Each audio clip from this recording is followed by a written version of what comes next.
Okay, so today I am honored to talk to American author, public speaker, and Middle East and Islam specialist Raymond Ibrahim, author of three important books on the history of Islam and its relationship with Christianity and the West, including Crucified Again, Exposing Islam's New War on Christians, which has just been released in Brazil by Editora Eclésia with the title Crucificados, Relatos da Nova Guerra do Islã contra os Cristãos.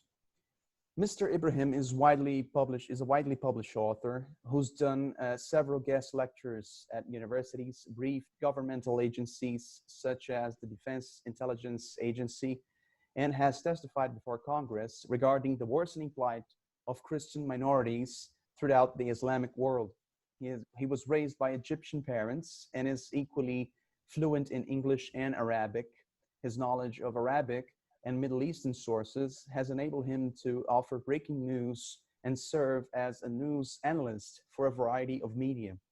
So, Mr. Ibrahim, thank you very much for taking the time to do this interview. I really appreciate it. It's my pleasure. Happy to be with you. Thank you.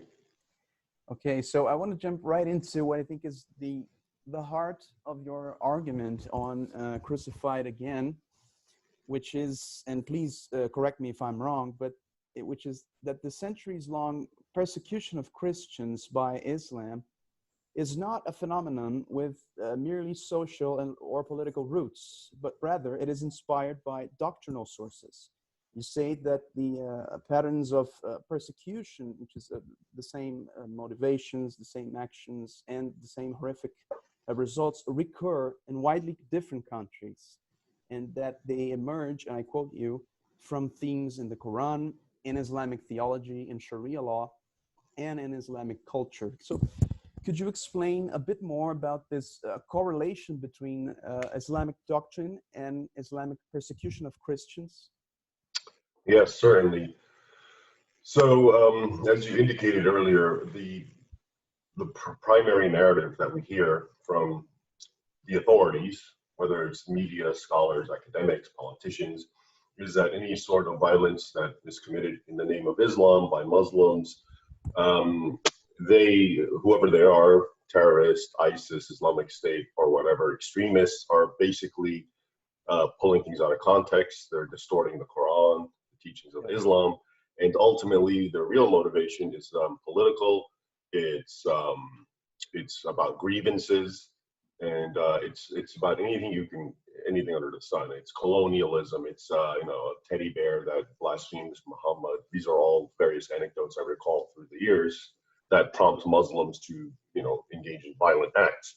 So that, I think, is the primary narrative. And you're right. What the book tries to do is to show you that the reality is different. The reality is, if you look at what's happening to Christians today in the Islamic world, for example, they're being persecuted in various, according to various patterns. One of which is one of the most obvious, I think, is in regards to places of worship, churches. And so these are either highly regulated in Muslim countries, banned, always a lot of red tape, or they're attacked by mobs, Muslim mobs, angry people, or even bombed by terrorists. Yeah. And the thing is, if you go through history and you go all the way in the back, from the beginning of Islam's entry into these regions, all of that happens, but even more dramatically. And I think people forget that what we call today the Muslim world, especially the heart of the Muslim world, MENA, Middle East, North Africa, that whole region was actually entirely Christian majority. And so when Islam entered it in the 7th century, they confronted masses of Christian populations and churches and so forth. And what you see throughout history is attacks, burning down churches, transforming them into mosques, just burning them, not allowing Christians to build them, or again, like I said, highly regulated. And this just goes on till today, and we see it. And that's why it's not an aberration when we see this sort of thing, but it's a continuation, as I often say. And that's just one pattern that I gave you, the church issue. There's all these other patterns that we can talk about, attacks on, those who would evangelize, or a Christian preacher, those who just by opposing the doctrine of Muhammad, you're a blasphemer. I mean, people think it's just about mocking him, as we saw recently, for example, in France with the beheading of a teacher. Yeah. But it's not even that. If you just oppose in the dialogue the teachings, you're ultimately calling Muhammad a liar, and therefore you're a blasphemer, and everything escalates and you're attacked, possibly killed. So all these things have antecedents all throughout history, from Islam's very first entry into non-Muslim nations, most of which were Christian, and it always repeated itself. And so, as I often say, it has a doctrinal basis. So whichever doctrine, whichever topic you want to discuss, whether it's the churches, attacks, enslavement of women, infidel so-called women who go on the slave market, or just the general what's called dhimma, or people call it dhimmitude, the idea of just it's a pact. It's not an idea. It's part of Islam, and it goes back to the conditions of Omar, which is it's a document. Actually, it's in the book.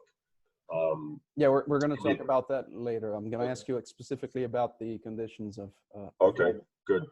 And so basically, all of these things just make it clear that what we're seeing today has a doctrinal basis. It has a historical basis, and what I see, the violence meted out to Christians and others, conforms perfectly to a pattern that has been going on for centuries. And that's why, to go back to what we began with, when the authorities tell us it's about grievances, it's about territorial disputes, it's about whatever, that doesn't, I mean, those things may exacerbate things, but they're not the source. They're not the foundation. The foundation is the doctrine.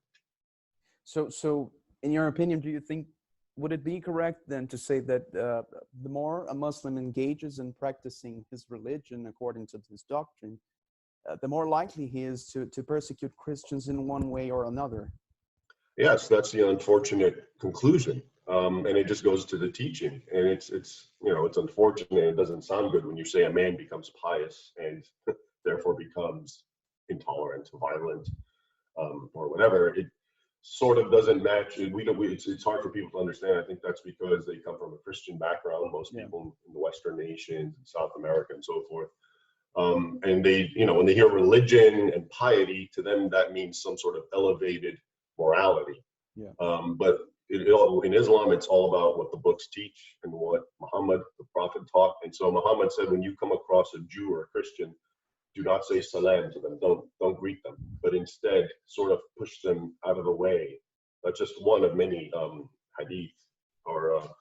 And the Quran, of course, is Quran 929 verse, or Surah 929, commands Muslims to fight the people of the book, which actually in the context was primarily Christians, because it was part of a battle with the Byzantine Empire. But it also applies to Jews as people of the book. But fight the people of the book until they pay jizya, which means till they pay tribute, and feel themselves utterly subdued.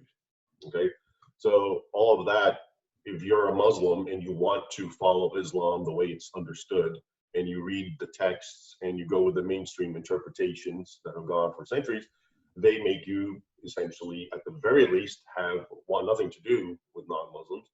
You don't want to co-live with them. There's a whole other doctrine. In Arabic, it's called al-wala wal-bara', and then I translate it usually as loyalty and enmity, but others, I think, rightly translate it as love and hate. And this Quranic doctrine, and in the Quran, but also in the words of Muhammad, teaches Muslims to hate anyone who's not Muslim, including their parents. Quran says that, and to fight them until they become Islamic. I think 64 is one of the verses you can look at, so that's the enmity part. The loyalty is to always be close to Islam, close to Muslims. That's your number one loyalty. And if the non-Muslim, even if they help you, and there's writings about this from learned sheikhs and clerics, that even if the non-Muslim's good to you, you have to hate him in your heart. So, if you're a Muslim and you encounter all these, and these are scriptures, and they're black and white, it's hard to say, there's a different way to interpret it when it just says hate those who don't believe. You will inevitably, I think, become, somewhat hostile to the Christian or even the non-Muslim in general. Well, since we're talking about Muslim doctrine, there's a passage in your book where you explain a very interesting concept called the doctrine of abrogation. Now, what does that doctrine say, and how can it help us understand the confusions we used to face when it comes to interpret the true Islamic stances on infidels, such as Christians, because there's a lot of confusions when it comes to that. Yeah, you're absolutely correct. The doctrine of abrogation, that's one of the translations. It's in Arabic. It's called an-nasikh wal-mansukh, and what that literally means is the abrogated and the abrogator. Okay, and basically what it means, and its importance actually. I'll preface it. The problem is when you come to the Quran and you read it, there's contradictory messages. Yeah. You have. So I was telling you about, verses in the Quran that are somewhat hostile to Christians and Jews and so forth. There's other verses that say infidels are they, who say Jesus is one of three, who believe in the Trinity, and infidels. So basically there's a lot of bad talk about Christians, Jews, non-Muslims, and infidels, in short, the kafir in Arabic. But there's also tolerant and friendly verses in the Quran, verses that say, you have your religion, I have mine, and there's no coercion in religion. And some verses speak well of, especially monks, Christian monks, who are, peaceful and so forth. So a lot of people who would, for instance, disagree with what I told you earlier, they would say, well, what about those verses? And they'll accuse me of cherry picking. They'll say, well, you see, you're picking the bad verses, but you're not dealing with the good verses. Yeah. So the thing is, before we started arguing about this, Muslims encountered it 1,300 years ago. And they had to come up with a solution. What do we do? Which do we follow in the Quran if it tells me this or that? And this is where abrogation comes in. So the logic is that because the verses are understood as being revealed according to a chronology in Muhammad's life. Okay, so it's known as, so one verse or an ayah is, we know, or Muslims teach, that it was revealed in this year. Another one was revealed in this month and that year. So if there's a contradiction, Muhammad said, or the Quran says whatever, and then it says the opposite, whichever comes later is the one that takes final precedence. Okay.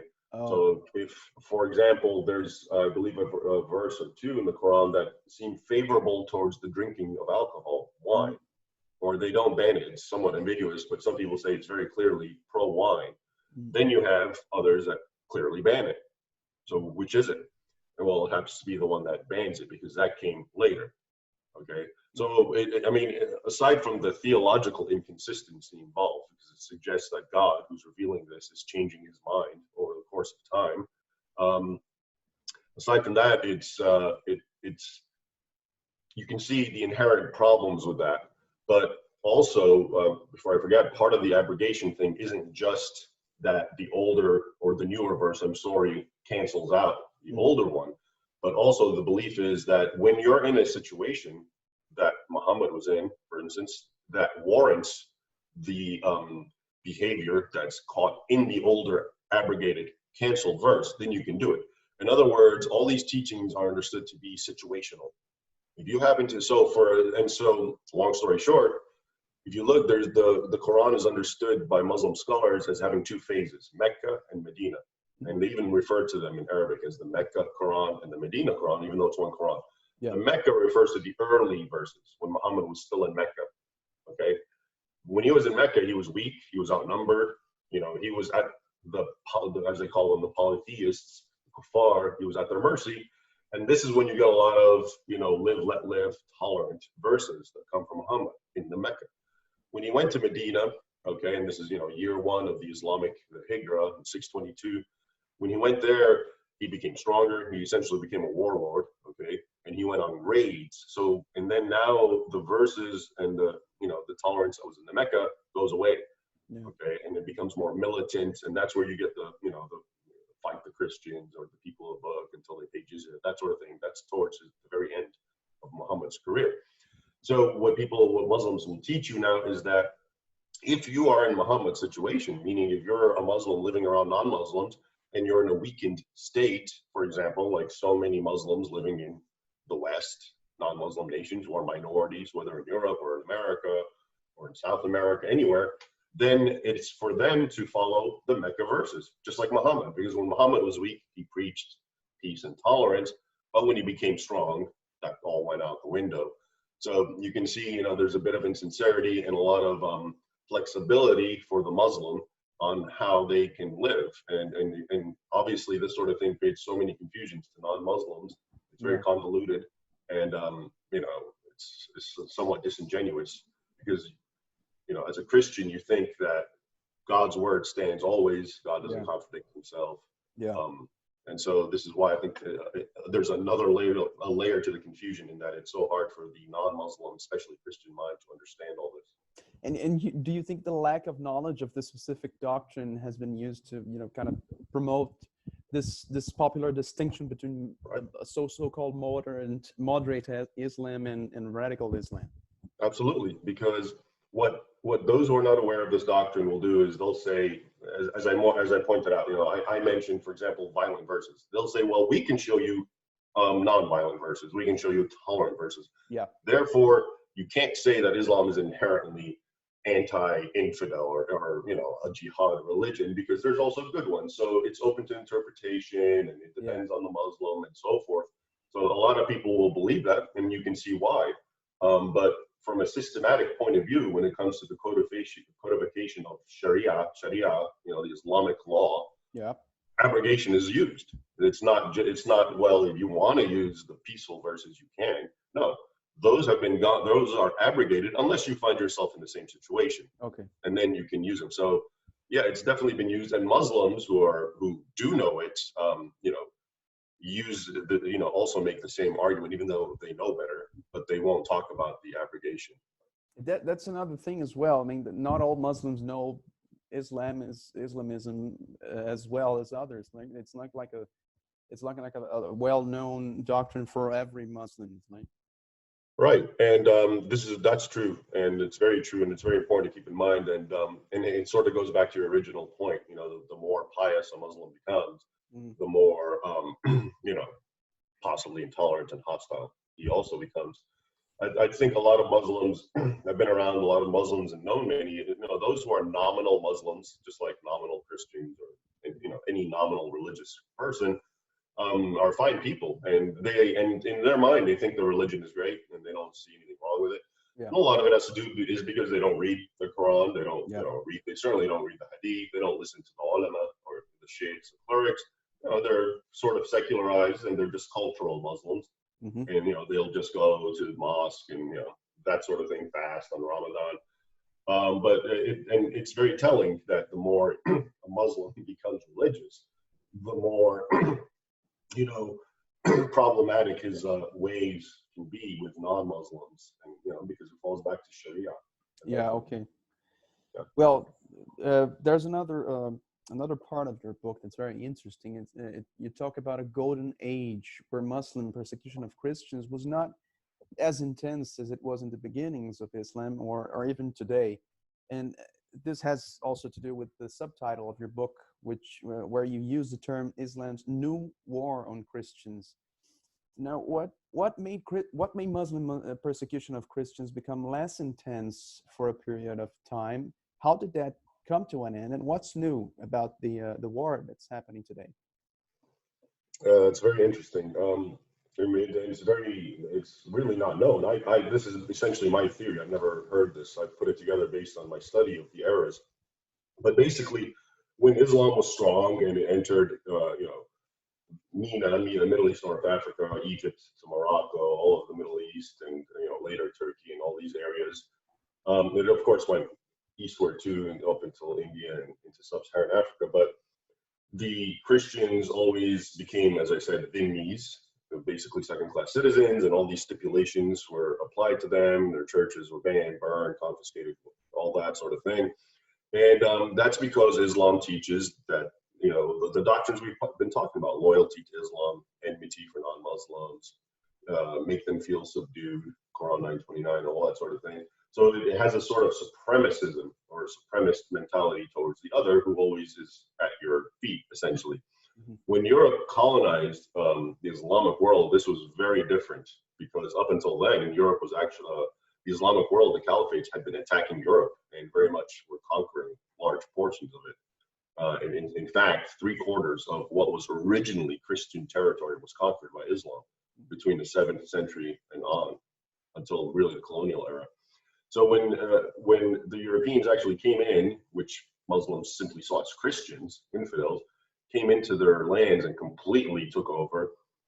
What happens is within Islam, I believe that Muslims were taught from the beginning to just, you turn to power. So the appeal of Islam was its power. It made me stronger than my enemy, the infidel. I'm above him, I lord over him, et cetera, et cetera.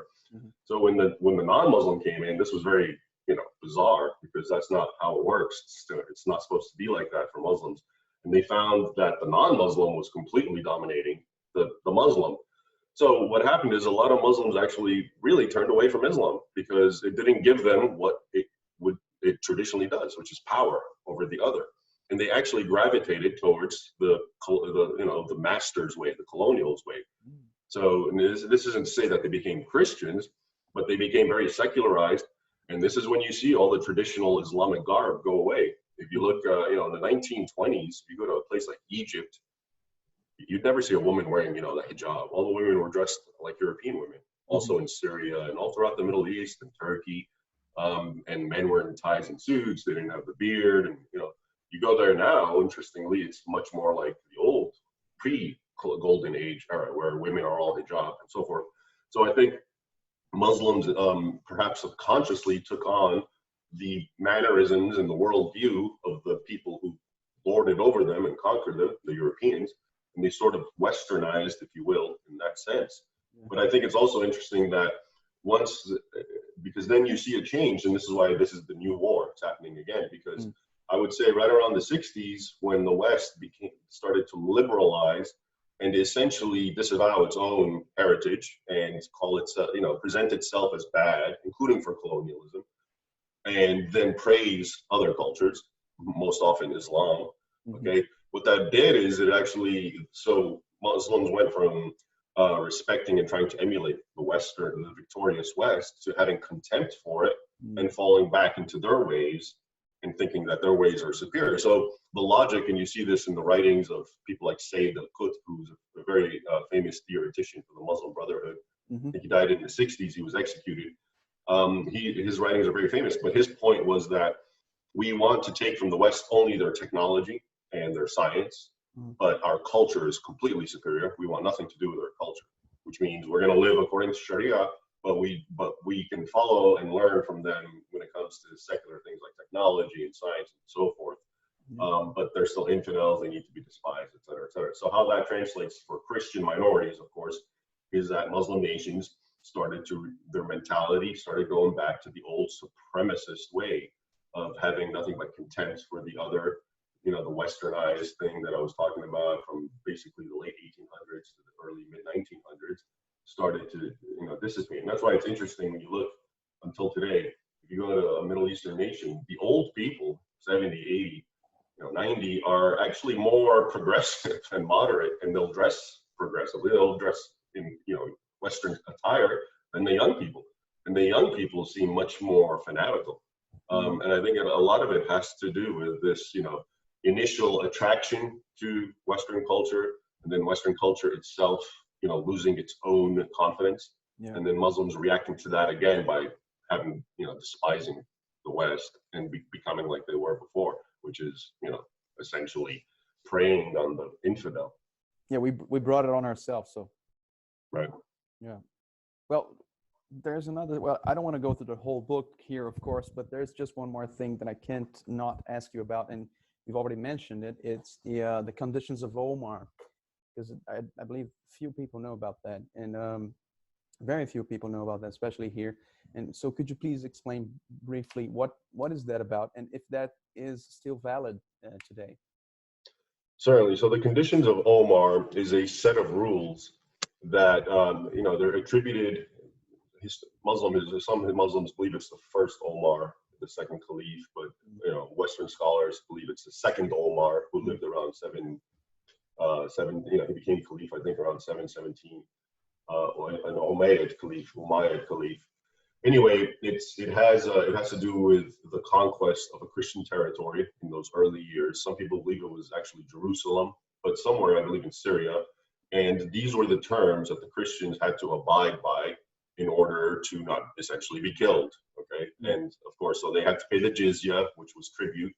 And then the terms were As we were saying earlier, no building churches, no repairing churches. The idea for Islam, at the best case scenario, other than destroying a church or more frequently converting it into a mosque, if it was a great church such as Hagia Sophia, Yeah. or the Church of Cordoba, which was actually a mosque earlier, but before that was a church, St. Vincent's, that the Muslims destroyed, and the Church of Saint John the Baptist in Damascus. So all these great churches. Anyway, I strayed. So the point is, aside from attacking them or transforming them, Christians couldn't even repair them. So the idea was somehow we want churches to eventually disappear.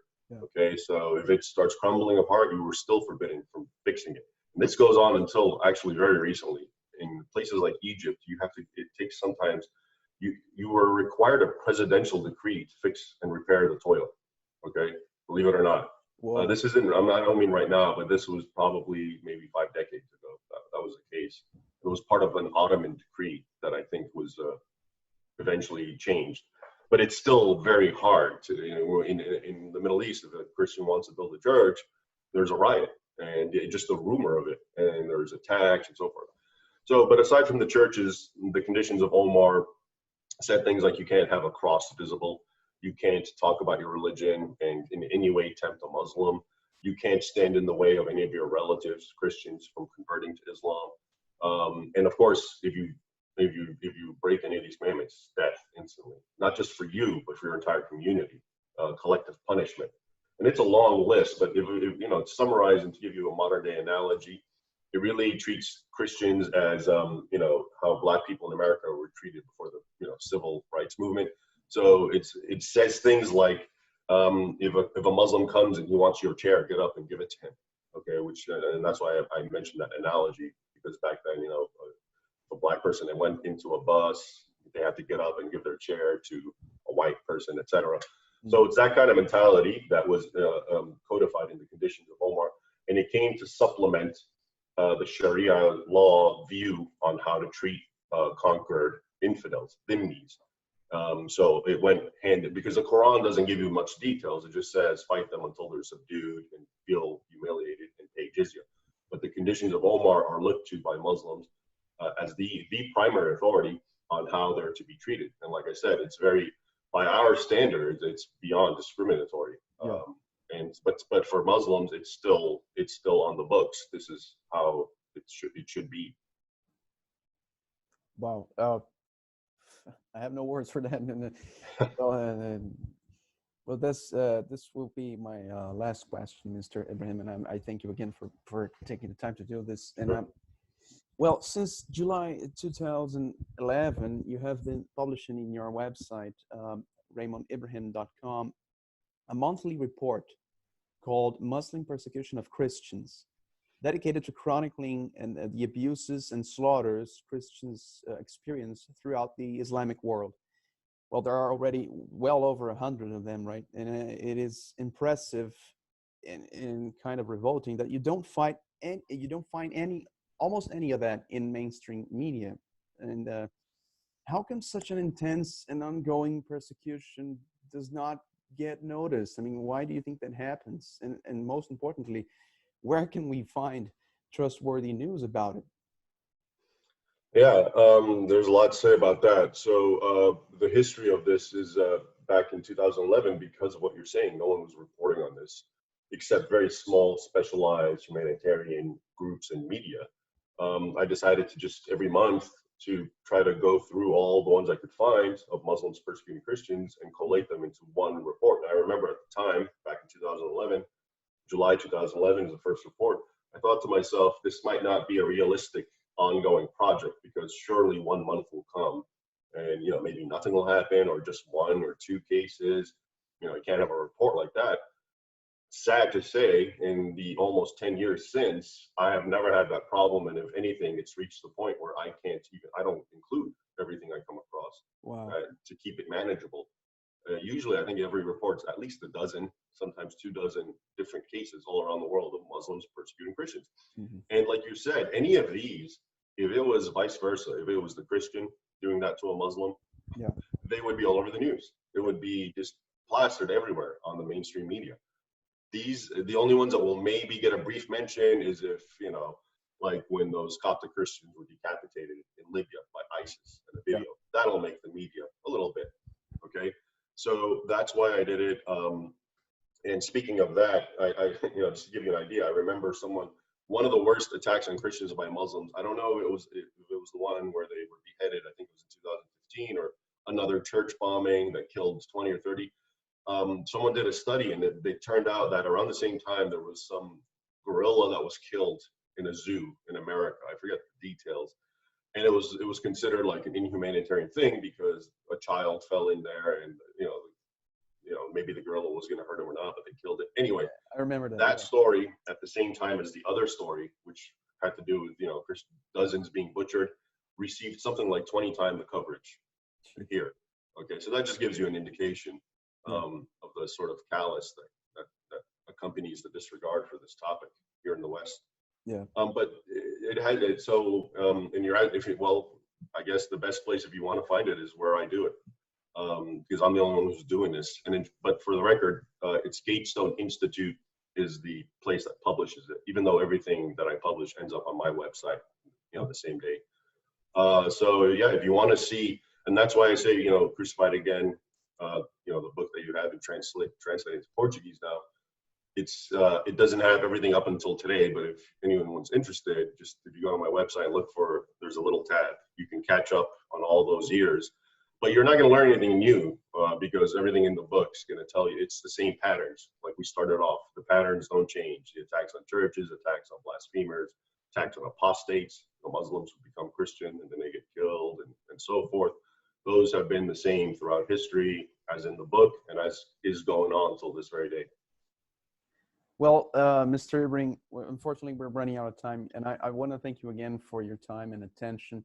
I know you're a busy man, so I really appreciate the kindness to accept the invitation for this interview. I really hope this increases the interest on your book, Crucified Again, in Brazilian edition, Crucificados, which I find absolutely indispensable at this moment in time. So thank you, Mr. Ibrahim.